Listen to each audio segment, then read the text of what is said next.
Roska. Welcome to the Midnight Reader. So it turns out I thought there were only 2 tiny libraries within walking distance, and I had kind of a bust experience looking for fun books in them 2 days ago. And I looked at the map again and realized there are actually 3 more in walking distance. They're a little further away, but that sounds like more fun than driving, and I have nothing to do. I also just put a bunch of books in my backpack, so I actually need to unhaul them because this is heavy.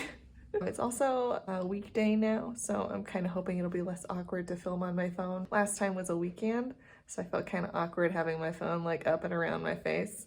But we're gonna go walk over there and see if there's any cute books.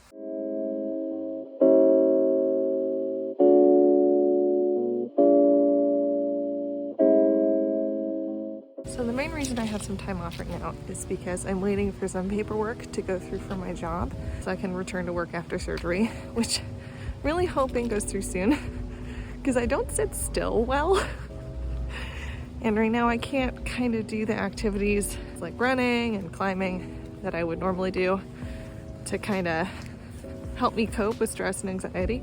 This is my adventuring substitute. So books I brought in addition to the ones I brought last time are The 5th Season by Jemisin, which is a great sci-fi book written by a Black female author, which is unusual. I just only own the one, and I read the rest on my Kindle from the library, so I'm probably not gonna reread it. And then I also brought the Unhoneymooners by Christina because it's a great romance. I want to be a little library fairy.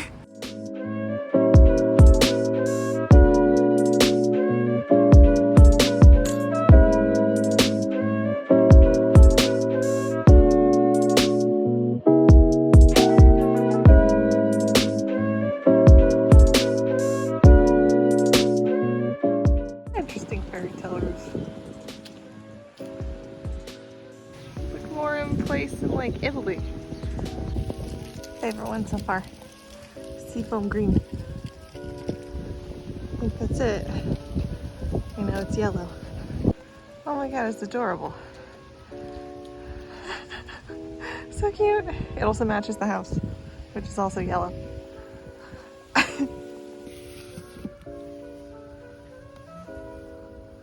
So that was actually great. They had a lot of different books. I was stuck between a couple, including a Malcolm Gladwell book that I couldn't remember if I read. Thankfully, Goodreads told me that I had and I enjoyed it, so I didn't get that one. And so I traded thriller for thriller, so I left rock, paper, scissors there, which I kind of appreciate that I got to swap something of the same genre. So on to the next. That was 1. On to 2. I do have a bad feeling that this one's going to be significantly uphill. We're going to cut to me huffing and puffing here shortly. So I did plan ahead a little, meaning that I traded a larger book for a smaller one.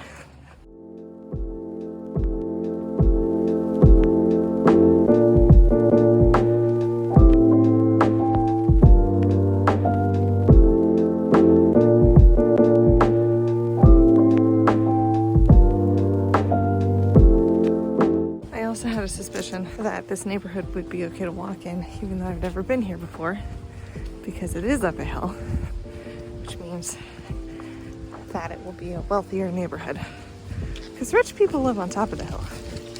And I was correct, as evidenced by these houses.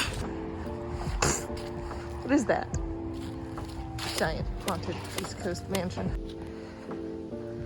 More hill.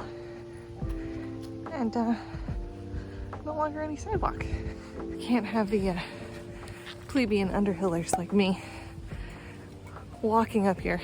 So I have to sully the streets. I'm kidding. Everyone seems very nice. Still uphill. I passed the school. It was founded in 1660. God, the East Coast weird. This would be an excellent hill workout for when I can run up hills again. Number 2. I like how they match the houses. This pleases me greatly. Look how cute. Oh, this one has good books. If you have not read this book and you like nonfiction or historical true crime, read this book. It's so good. All right, leave me alone. I gotta read 3 books. Okay, that was so fun. This is totally worth it. I actually found a book that's been on my list for a while that has a long wait at the library. I took 2 and I left 2.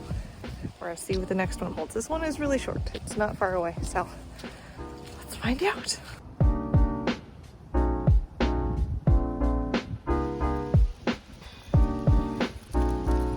If that's it, it's enormous. Holy fucking shit, look at this thing.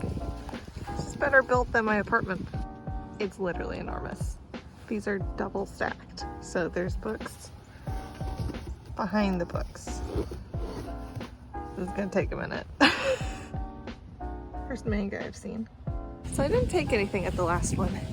They had a lot of books, but nothing that I really wanted to read. They had some great classic novel copies and a lot of romance. There was a lot of romance in that big little library. I wound up going back to the second one and trading my last book for something I had seen in there, which I'm happy I did. The second one was my favorite. Overall, it's been a super pleasant little adventure. Someone even complimented my hat. Now I just have to huff and puff my way home. Through the power of editing, I'll be there now. Home. I made myself some chicken soup real quick because it's still very brisk out despite all the walking. Thought I'd show you my mini free book haul, the only type of haul you will ever see. So I picked up 4 books, brought 4 I traded for. I got 1 from the first mini library and 3 from the second and none from the third. The one I got at the second library is called The Bird Tribunal. It looks like it's a thriller, like a TV presenter leaves her partner and her career to take voluntary exile in a remote house on an isolated fjord. The guy who runs the house, who she's being like a housekeeper and gardener for, we're waiting for his wife to come home, so I'm sure she didn't disappear under mysterious circumstances at all. It's a psychological thriller. It's right up my alley. I did trade this for rock, paper, scissors because I thought that was a good thriller for thriller trade. At the second library, I got a book that's been on my list for a while to read, and I was so stoked was there, which is The Night Circus by Erin Morgenstern. Finished The Starless Sea this month, I think. I loved it. I can tell why a lot of people maybe wouldn't like her writing style. I enjoyed it a lot. This is, I believe, her first book, and I'm really excited to read it. I was really stoked this was in the library. I also picked up an autobiography, which is called A House in the Sky by Amanda Lindholt and Sarah Corbett. Basically, I believe it's about Amanda Lindhout, and she was a war reporter, and in 2008 she traveled to Somalia and was like immediately kidnapped and suffered like horrific abuse and torture, and it's kind of her experience of how she survived that and didn't go insane. I was like, that seems like a nice bit of light and happy reading. But I kind of needed a break from all the thrillers, and this sounded so interesting. I'd never heard of it. I don't know anything about it. I just really wanted to read the story, so we're gonna read about it. And last but certainly not least, I didn't find anything at the third library, so I went back to the second one and picked this up. I initially got really excited because I thought this was Still Lives, not Still Life, which is a book that was recommended to me by a friend of mine, which is a thriller. This is also a thriller, but it's Still Life by Louise Penny. It's like a mystery, and it takes place on Thanksgiving. So this is very topical, and I'm gonna try to read it right around Thanksgiving. Small town mystery, small time, like detectives and inspectors. This is warm fuzzy reading for me, so I was really stoked to find this. I know nothing about it. I've never read anything by the author. And that's kind of the fun of tiny libraries. You never know what you're gonna find. Some will be busts because maybe that neighborhood just seems to cater more to different readers. I think the ones that are the least successful are when people seem to have emptied their entire home library into a tiny library. And then you wind up with a lot of books that are really old, which doesn't necessarily mean they're not good, but you're less likely to have people trade their kind of newer hot reads for those. If I'm going to a tiny library, I try to bring books that someone would be excited to find, because I was excited to find all the books that I picked up. I'm gonna eat some chicken soup now and relax and maybe read one of my books. It's a German form of chicken noodle soup. It has something called Knockel. That's how my family says it, but my family's Bavarian, so how they pronounce words is often very different than standard German. If you've ever had matzo ball soup, there's a lot of overlap between traditional Jewish food and traditional German food, because fun fact, history, they were like the same people for a long time. So yeah, if you've had matzo ball soup, it's very similar, except you make them smaller, and then instead of matzo meal, you make it, my family makes it with like cream of wheat, egg, and butter and salt. It's a little different, but tastes about the same. But yeah, thanks for watching my tiny, more successful library adventures. I'm very happy I went.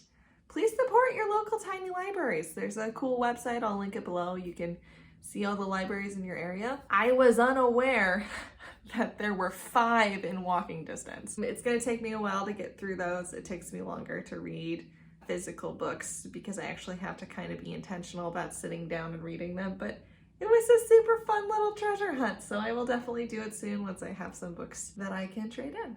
Please like and subscribe if you enjoyed the video, and happy reading.